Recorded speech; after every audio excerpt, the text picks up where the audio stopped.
प्रदेश की सबसे बड़ी खबर आपको बता दें, मंत्री अशोक चांदना ने ट्वीट किया है, सीएम से इस्तीफे की पेशकश की है।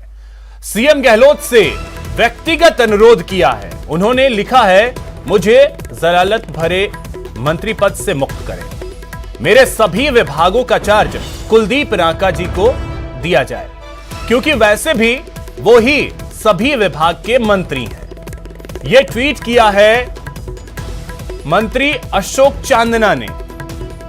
उन्होंने मंत्री पद छोड़ने की पेशकश कर दी है और जैसे ही उन्होंने ट्वीट किया है, उसके बाद से ही अगर बात की जाए तो प्रदेश की सियासत पूरी तरीके से गरमाई हुई है।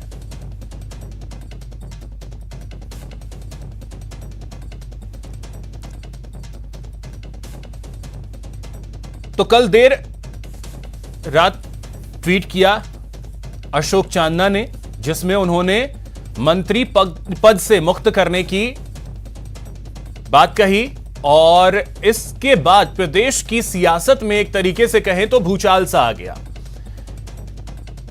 देखिए ट्वीट क्या किया है अशोक चांदना ने, वो भी हम आपको दिखा रहे हैं। मेरे सभी विभागों का जो जिम्मा है वो कुलदीप रांका को दे दिया जाए। मुझे इस जलालत भरे मंत्री पद से मुक्त कर दिया जाए, यह ट्वीट किया है। मेरे सभी विभागों का चार्ज श्री कुलदीप रांका जी को दे दिया जाए, क्योंकि वैसे भी वही सभी विभागों के मंत्री हैं। यह तक लिखा है अशोक चांदना ने। अब जैसे ही अशोक चांदना ने यह ट्वीट किया, उसके बाद से प्रदेश की सियासत में भूचाल सा आया हुआ है और कई सारे सवाल जो हैं उसके बाद खड़े हो रहे हैं कि क्या प्रदेश की सियासत में बदलाव आने वाला है, क्या चीजें होने वाली हैं और आखिर ऐसा क्या रहा कि अशोक चांदना को यह ट्वीट करना पड़ा। क्या प्रदेश सरकार में सारी चीजें सही नहीं चल रही हैं, संगठन के स्तर पर चीजें सही नहीं चल रही हैं। राजस्थान में स्किल डेवलपमेंट और यूथ अफेयर्स मंत्री अशोक चांदना ने अपने पदभार को जलालत भरा बताते हुए गहलोत जी से मुक्त करने की मांग की है। लोकतांत्रिक व्यवस्था में इतनी बड़ी जिम्मेदारी संभाल रहे युवा द्वारा यह शब्द कहना कांग्रेस सरकार को सामंतवादी साबित करता है। युवा मामलों के मंत्री यदि जलालत का अनुभव कर रहे हैं तो राज्य के युवाओं का सोचिए। चांदना के इस्तीफे की पेशकश पर गजेंद्र सिंह शेखावत ने तंज कसा है और चांदना के बहाने गहलोत सरकार पर निशाना भी साधा है। जलालत शब्द कांग्रेस को सामंतवादी साबित करता है। युवा मामलों के मंत्री जलालत का अनुभव कर रहे हैं, तब राज्य के युवाओं का सोचिए कि यदि युवाओं का मंत्री अगर जलालत महसूस कर रहा है तो फिर प्रदेश के युवाओं के बारे में सोचिए। यह लिखा है केंद्रीय मंत्री गजेंद्र सिंह शेखावत ने।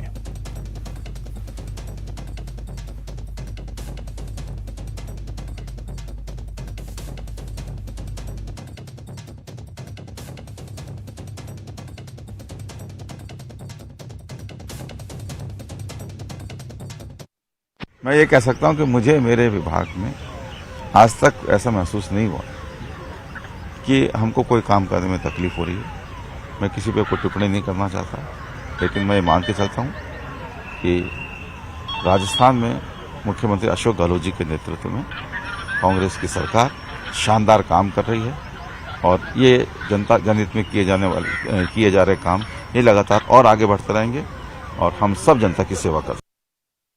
खेल मंत्री अशोक चांदना ने हाल ही में जो ट्वीट किया है उसको बाद अब ब्यूरोक्रेसी पर सवाल उठने लगे हैं। हमारे साथ मंत्री प्रताप सिंह खाचरियावास है। सर, जिस तरीके से चांदना जी ने जो ट्वीट किया है उसके बाद जो एक ब्यूरोक्रेसी और सरकार के जो वरिष्ठ मंत्री हैं उनके बीच कामकाज की प्रक्रिया को लेकर कोई क्वेश्चन मत। देखिए, जब सरकारें चलती है तब ब्यूरोक्रेट्स में, मंत्रियों में, ब्यूरोक्रेट्स में, एमएलए में, पार्षद में, ब्यूरोक्रेट्स में टकराव होते रहते हैं। कई बात आती है इस बार, इसमें कोई दौरा ही नहीं कि प्रोटोकॉल में एक एमएलए, एक मिनिस्टर, चीफ सेक्रेटरी से भी बहुत बड़ा है। उनकी जिम्मेदारी बनती है कि यदि किसी विभाग का मंत्री अपनी बात कह रहा है तो ब्यूरोक्रेट्स को उनकी बात माननी चाहिए। अब अशोक चांदना जी ने जो सवाल खड़े किए हैं, उनकी क्या नाराजगी है, क्या कारण है? वो खुद बहुत अच्छे यूथ आइकॉन के रूप में काम करते हैं, यूथ कांग्रेस के अध्यक्ष रहे हैं और उनकी मेहनत को सब लोग जानते हैं। हमेशा मेहनत करके अपनी जगह बनाई है और अच्छे स्पोर्ट्समैन हैं। तो उनकी बातों का सम्मान करना, उनकी बातों को सीरियसली लेकर और काम करना ये हमारी जिम्मेदारी है। और मुख्यमंत्री जी के वो बहुत ज्यादा नजदीक है गहलोत साहब के खुद के, तो गहलोत साहब खुद समझते हैं कब कैसे किस पूरे मामले को का सॉल्यूशन करना है। जो खुद तीसरी बार सीएम वो ज्यादा समझते हैं। चिंतन शिविर में जो मंथन हुआ था उसमें पार्टी को मजबूत करने की बात की गई थी, लेकिन अब जिस तरह से ये जो ट्वीट आ रहे हैं इससे लगता है कि आगे पार्टी संभल पाएगी या नाराजगी? मान कर चलिए आप, ये राजनीति कोई संतों की जमात नहीं है।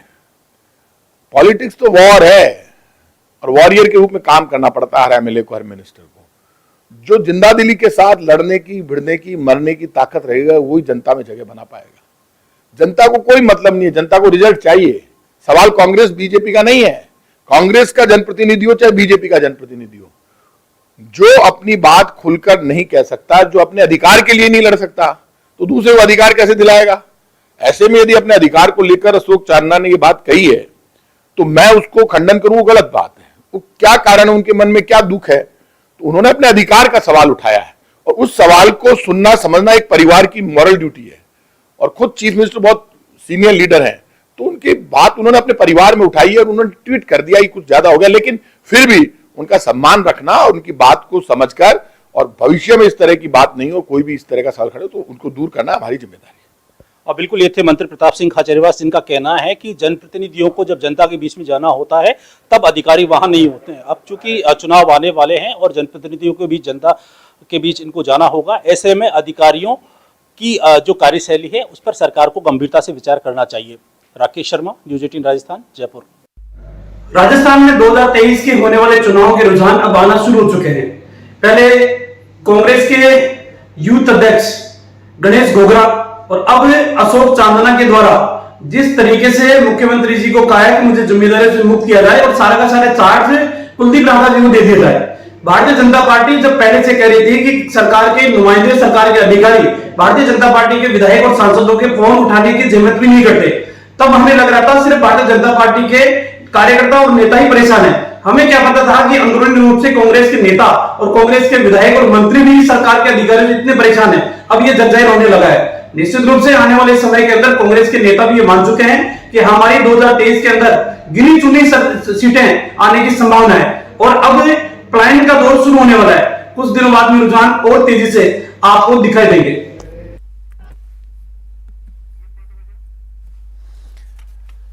तो मंत्री अशोक चांदना के मामले पर सीएम अशोक गहलोत का बयान भी सामने आया है। गहलोत ने कहा कि अभी उनसे बात नहीं हुई है। ग्रामीण ओलंपिक हिंदुस्तान में पहली बार राजस्थान में जो बजट की घोषणा को करने का जो अभियान चल रहा है वो इतिहास बनाएगा। करीब 30 लाख से ज़्यादा लोग गांव-गांव में खेलेंगे, चाहे कबड्डी हो, वॉलीबॉल हो, जो भी खो खो हो। तो इतना बड़ा भार उनके ऊपर आया हुआ है। हो सकता है कोई टेंशन में आ गया हो, कोई कमेंट कर दे, ज़्यादा उसको गंभीरता नहीं लेना चाहिए। उनकी बातचीत करें, मैं पता नहीं अभी मेरी बात भी उनसे नहीं हुई होगी, तो देख लेंगे। वो दबाव में काम कर रहा दिखता मेरे को, इतना बड़ी। तो मुख्यमंत्री अशोक गहलोत को आपने सुना और इसी मामले पर बीजेपी प्रदेश अध्यक्ष सतीश पूनिया का क्या कहना है वो भी आपको सुनाते हैं। देखिए, आज ऐसी परिस्थिति है कि एक मंत्री को यह कहना पड़ा कि मुझे इस जलालत वाले पद से और मुक्ति दिलाएं, तो इतनी बड़ी बात कही है। तो मुझे लगता है कि ये सामान्य बात नहीं है, पर दुर्भाग्य है राजस्थान की जनता के कि उनको एक ऐसी सरकार मिली है जो पिछले 3 वर्षों में अंतर्कलह, अंतर्विरोध या आपसी झगड़े के अलावा न गवर्नेंस है, न कानून व्यवस्था है, न किसी तरीके का विकास है। कुल मिलाकर राजस्थान की जनता को उसी तरीके से ठगा गया जैसे किसानों और बेरोजगारों को ठगा गया। देखिए, अशोक गहलोत ये दूसरी ऐसी सरकार है इनकी तीसरे कार्यकाल के बाद में कि जब ये अल्पमत की सरकार का नेतृत्व कर रहे हैं और ऐसा लगता है कि पार्टी के भीतर भी वो भरोसा खो चुके हैं। तीसरी बात यह है कि उनको अपनी पार्टी के नेताओं और कार्यकर्ताओं पे भरोसा कम है, ब्यूरोक्रेसी पे भी ज़्यादा है। राजस्थान में ब्यूरोक्रेसी किस तरीके से काम करती सबने देखा है। वो ऐसा लगता है कई ब्यूरोक्रेट तो पार्टी का पक्ष बन के काम कर रहे हैं। तो सारे ही पक्ष हैं और इन पक्षों से सबसे ज़्यादा कोई पीड़ित और प्रताड़ित है, नुकसान हुआ है, तो राजस्थान की जनता का हुआ है। ये बयान दे के पल्ला झाड़ लेंगे कि हमारे घर का झगड़ा हम खत्म कर लेंगे, लेकिन इस घर के झगड़े के कारण राजस्थान को बड़ा नुकसान हुआ है। बीजेपी कभी फायदे नुकसान की बात नहीं करती, लेकिन इतना जरूर है कि वो जब इतने पीड़ित और प्रताड़ित हैं तो उनको अपनी अंतरात्मा की आवाज़ से जब ट्वीट पे कर दिया तो जब उसको बाहर कागज़ पे भी लाना चाहिए। पब्लिक डोमेन में ही हो रहा है ये सारी घटनाएं, ये कोई पर्दे के पीछे नहीं है, पर्दे के सामने की है। अब अंदाज लगाइए कि जब पर्दे के सामने ऐसा कुछ है तो पर्दे के भीतर क्या क्या होगा और क्या होने वाला होगा, ये भविष्य के गर्भ में है।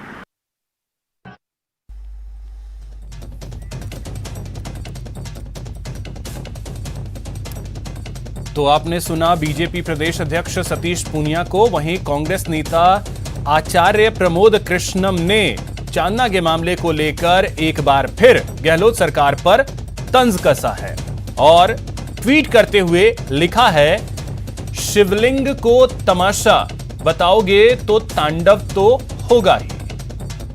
प्रभु अशोक गहलोत को टैग किया है और अशोक चांदना को भी उन्होंने टैग किया है। तो कांग्रेस नेता आचार्य प्रमोद कृष्णम का यह ट्वीट आया जिसमें उन्होंने लिखा है कि शिवलिंग को तमाशा बताओगे तो तांडव तो होगा प्रभु। ये ट्वीट किया है आचार्य प्रमोद कृष्णम ने। इससे पहले कांग्रेस नेता आचार्य प्रमोद कृष्णम ने चांदना के इस्तीफे वाले ट्वीट पर रीट्वीट किया था उन्होंने और लिखा था कि राजस्थान में सच बोलना पाप है प्रभु, आपको भी पायलट समर्थक मान लिया जाएगा। ये लिखा था आचार्य प्रमोद कृष्णम ने कि आपको भी पायलट समर्थक मान लिया जाएगा और राजस्थान में सच बोलना पाप है प्रभु, ये लिखा था आचार्य प्रमोद कृष्णम ने।